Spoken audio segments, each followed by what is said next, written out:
Israel కు ఊహించని shock తగిలిందనే చెప్పాలి. అటు ఇరాన్ అణు కేంద్రంపై ఎప్పుడైతే ఇజ్రాయెల్ దాడి చేసిందో అందుకు ప్రతీకార దాడులకు ఇరాన్ దిగిందనే చెప్పాలి. దీంతో అటు ఇరాన్ కి సంబంధించిన ఏవైతే కేంద్రాలు ఉన్నాయో ఆయిల్ కి సంబంధించిన కేంద్రాలు వాటిని అణు కేంద్రాలే లక్ష్యంగా చేసుకుని క్షిపణులతో అటాక్ చేసింది ఇరాన్. మొత్తంగా గంటల వ్యవధిలోనే అటు ఇజ్రాయెల్ ఐరన్ డోమ్లను మిసైల్స్ చీల్చుకోవచ్చిన దృశ్యాలు కూడా మనం చూడొచ్చు. డిమోనా నగరంలో అణు కేంద్రానికి అతి సమీపంలో ఉన్న భవనాలపై దాడులకు తెగబడింది ఇరాన్. దాడులతో అటు భవనాలన్నీ కూడా కుప్పకూలిన పరిస్థితి. ఈ ఘటనలో దాదాపు 100 మందికి పైగా కూడా గాయాలు పాలైనట్టు సమాచారం అందుతోంది. 100 మంది పౌరులకు పైగా తీవ్ర గాయాలైనట్టు చెప్తున్నారు. ఇరాన్ మిసైల్స్ ను అడ్డుకోవడంలో విఫలమైనట్టు కూడా అటు ఇజ్రాయెల్ కి సంబంధించిన ఆర్మీ చెప్తున్నారు. ప్రధాని నెతన్యాహు అయితే షాక్ కు గురవుతూ ఉన్నారు. వెంటనే దర్యాప్తుకు ఆదేశం కూడా జారీ చేశారు నెతన్యాహు. దాడులను ఇజ్రాయెల్ ప్రధాని నెతన్యాహు తీవ్రంగా కూడా ఖండిస్తూ ఉన్నారు. బాధితులకు మెరుగైన వైద్యం అందించేలా చర్యలు తీసుకుంటున్నారు. దాడులకు ప్రతీకారం తీసుకుంటామని శపథం చేశారు ఇజ్రాయెల్ కు సంబంధించిన అధికారి నెతన్యాహు. మొత్తంగా కూడా ప్రధాని నెతన్యాహు ఈ ఘటనతో తీవ్రంగా షాక్ గురయ్యారని చెప్పాలి. ఎందుకంటే ఇజ్రాయెల్ ఆర్మీ వాటిని తిప్పికొట్టడంలో వైఫల్యం చెందడంతో పూర్తిగా కూడా షాక్ గురయ్యారు. దాడులకు ఖచ్చితంగా ప్రతీకారం తీసుకుంటామని శపథం చేస్తూ ఉన్నారు. ఒకసారి స్పాట్స్ చూద్దాం. Whoa! Whoa! Whoa! Abba! Whoa! Whoa! Abba, this is...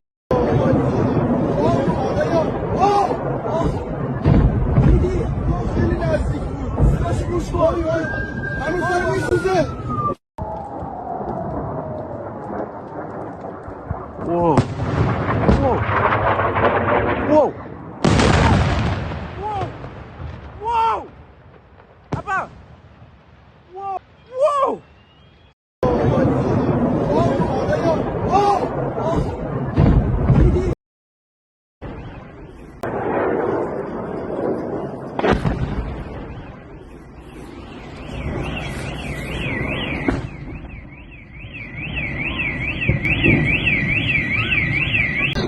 Get out of there!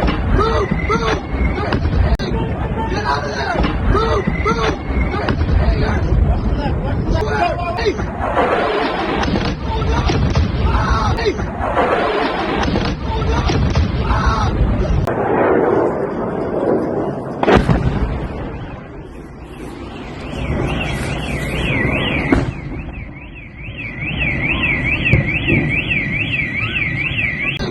Get out of there! Move! Move!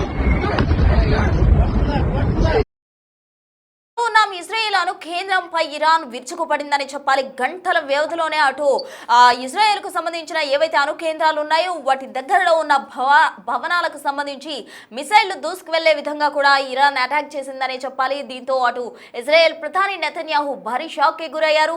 ఏదైతే ఇజ్రాయెల్ ఆర్మీ ఉందో వాటన్నిటిని తిప్పికొట్టడంలో వైఫల్యం చెందడంతో భారీ షాక్ గురయ్యారని చెప్పాలి. దీనికి ఖచ్చితంగా ప్రతీకారం తీర్చుకుంటాము, ఏ మాత్రం వదిలే ప్రసక్తే లేదన్న విధంగా ఇజ్రాయెల్ ప్రధాని నెతన్యాహు అయితే శపథం చేసిన సిచ్యువేషన్. తాజా అప్డేట్స్ అందించేందుకు మా అసిస్టెంట్ ఎడిటర్ రామ్ దాస్ సిద్ధంగా ఉన్నారు. రామ్ దాస్, చెప్పండి. మొత్తంగా ఇజ్రాయెల్ ఏదైతే ఎప్పుడైతే నంతాజ్ పై దాడి చేసిందో అప్పుడు ఇరాన్ రివెంజ్ తీసుకునే విధంగా ప్రతి దాడులకు అటు ఇజ్రాయెల్ పై విరుచుకుపడిన పరిస్థితి. అటు ఏదైతే అణు కేంద్రం ఉందో దాని దగ్గర ఉన్న భవనాలన్నింటినీ కూడా మిసైళ్లతోటి అటాక్ చేసిన పరిస్థితి. ఇప్పుడు ప్రధాని నెతన్యాహు అటు ఖచ్చితంగా దీనికి రివెంజ్ ఖచ్చితంగా తీర్చుకుంటామన్న విధంగా కూడా శపథం చేస్తున్నారు. ఎలా ఉండబోతున్నాయి పరిణామాలు? శనివారం నాడు నతాంజ్ న్యూక్లియర్ సెంటర్ పై ఎప్పుడైతే యుఎస్ అండ్ ఇజ్రాయెల్ రెండు కలిసి జాయింట్ స్ట్రైక్స్ చేశాయో అప్పటి నుంచి మళ్ళీ రిటాలియేషన్ స్ట్రైక్స్ మొదలయ్యాయి. ఆదివారం అంటే శనివారం అర్ధరాత్రి నుంచి ఆదివారం వరకు కూడా ఇవాళ వరకు కూడా దాదాపు 7 సార్లు అటాక్ జరిగింది. సదరన్ ఇజ్రాయెల్ ఉన్నటువంటి డిమోనా సిటీ అలాగే దాంతో పాటు అరద్ సిటీ, ఈ 2 సిటీలపై భీకర దాడులు జరుగుతున్నాయి. ముఖ్యంగా డిమోనాలో నెగెవ్ న్యూక్లియర్ రీసెర్చ్ సెంటర్ ఉంటుంది ఆ ప్రాంతంలో. సో అక్కడ అణు కేంద్రాలకు సమీపంలోనే ఈ హైపర్సోనిక్ మిసైల్స్ తో ఇరాన్ విరుచుపడింది. 7 టైమ్స్ ఇప్పటి వరకు అటాక్స్ జరిగినాయంటే అర్థం చేసుకోవచ్చు రాత్రి నుంచి ఎంత భీకరంగా దాడులు చేస్తుందో, ఎంత ప్రతీకార దాడులు ఎంత అగ్రెసివ్ గా చేస్తుందో మనం అర్థం చేసుకోవచ్చు. ప్రస్తుతానికైతే 100 మందికి పైగా గాయపడ్డట్టుగా మనకు నివేదికలు ఉన్నాయి. సో క్యాజువాలిటీ సంబంధించి ఇంకా దాదాపు అందులో పదుల సంఖ్యలోనే చనిపోయినట్టుగా కూడా వార్తలు వస్తాయి. దీనికి సంబంధించి ఇంకా పూర్తి నిర్ధారణ అయితే ఇజ్రాయెల్ చేయలేదు, కానీ చాలా మంది తీవ్రంగా గాయపడ్డారు. ఇవి మిస్ఫైర్ అయ్యాయి. ప్రధానంగా ఇవన్నీ కూడా ఎక్కడ ఇజ్రాయెల్ దీన్ని ఇంటర్సెప్ట్ చేయలేకపోయింది. ఇజ్రాయెల్ దగ్గర ఉన్నటువంటి ఐరన్ డోమ్ కావచ్చు, అలాగే డేవిడ్ స్లింగ్ కావచ్చు, ఆరో 1 ఆరో 2 అలాగే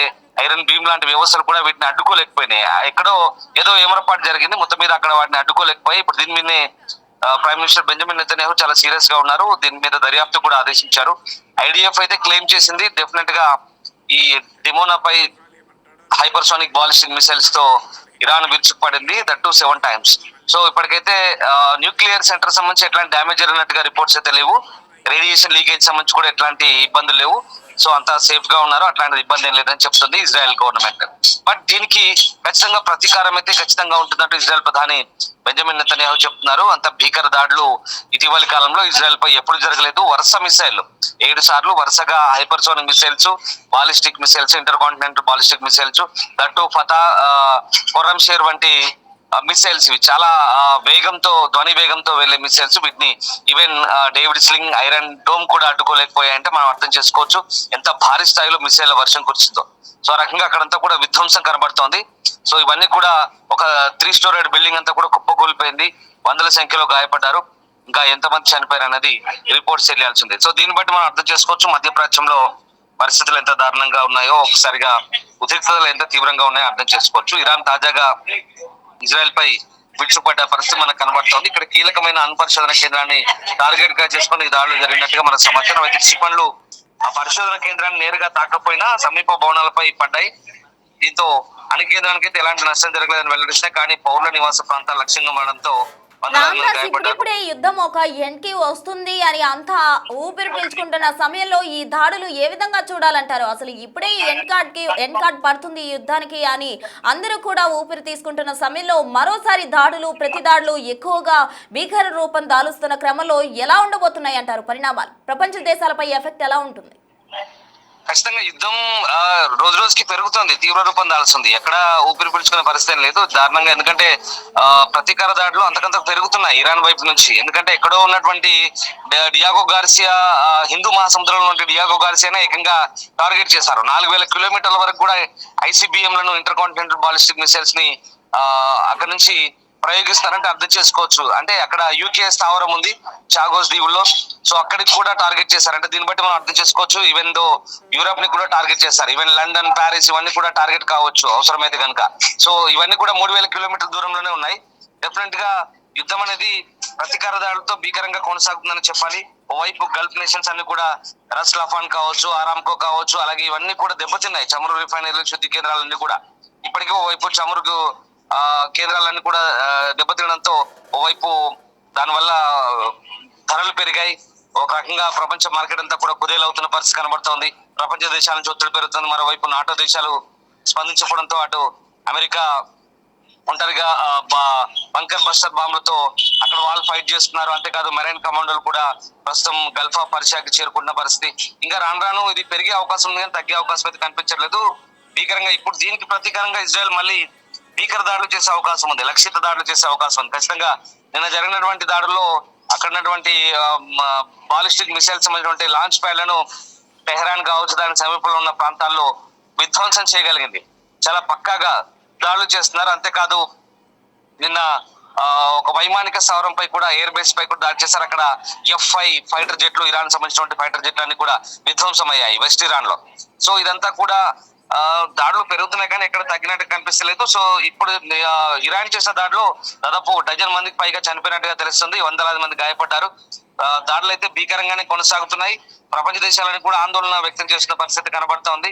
సో ఇది ఎక్కడ దారి తీయొచ్చు అంటే న్యూక్లియర్ వారికి ఏమైనా దారి తీస్తుందా? ఎందుకంటే న్యూక్లియర్ సెంటర్లపై దాడి చేస్తే కనుక ఖచ్చితంగా వీళ్ళు కూడా దానికి ప్రతీకార దాడులు ఉంటాయి. ఇక ముళ్ళుతో తీయాలన్నట్టుగా భావిస్తే కనుక ప్రతీకార దాడులు భీకరంగా జరిగితే కనుక ఖచ్చితంగా న్యూక్లియర్ వెపన్స్ కనుక బయటికి తీస్తే పరిస్థితి ఎంతలా ఉంటుందో ఒక్కసారి మనం ఊహించుకోవడానికి భయంగా ఉంటుంది. న్యూక్లియర్ వెపన్స్ కనుక పని చెప్తే అవి వెళ్ళి ఇక విధ్వంసమే.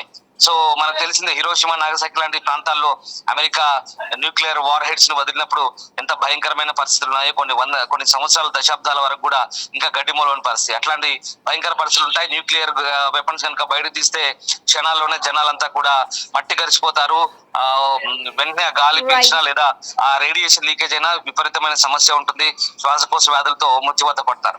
ఇది పరిస్థితి. సో ఇప్పుడున్న పరిస్థితిలో బెంజమిన్ నెతన్యాహు కూడా చాలా తీవ్రంగా స్పందించారు. శత్రువులపై అన్ని రంగాల ప్రతిదాడులు కొనసాగిస్తామంటూ స్పష్టం చేస్తున్నారు. ఇజ్రాయెల్ విదేశాంగ శాఖ చెప్తున్న ప్రకారం ఇరాన్ క్షిపణులు నేరుగా పౌరులను లక్ష్యంగా చేసుకుని దాడి చేశాయని చెప్తున్నారు. దీంతో అరద్ అనే నగరం, డిమోనా ప్రాంతాలు పూర్తిగా ధ్వంసమైన పరిస్థితి కనబడుతోంది. సో దీన్ని ఉగ్రవాద చర్య, యుద్ధ నేరంగా పరిగణిస్తున్నామని చెప్తున్నారు. సో ప్రస్తుతం 150 మంది కుటుంబాలను కంచి రీలొకేట్ చేశారు. ఇజ్రాయెల్ వైమానిక దళం ఈ ఘటనపై దర్యాప్తు చేపట్టింది. సో రకంగా ప్రస్తుతం ఇప్పుడున్నటువంటి సిచ్యువేషన్ లో ఇక రిటాలియేషన్ స్ట్రైక్స్ అయితే భీకరంగా ఉండే పరిస్థితి కనబడతా ఉంది. సో నెతన్యాహు ఒకటి చెప్తున్నారు, ఫైనల్ గా గాయపడ్డ వారికి తక్షణ సహాయం అయితే అందించమని అధికారులు ఆదేశించారు. ఇది ఇజ్రాయెల్ భవిష్యత్తు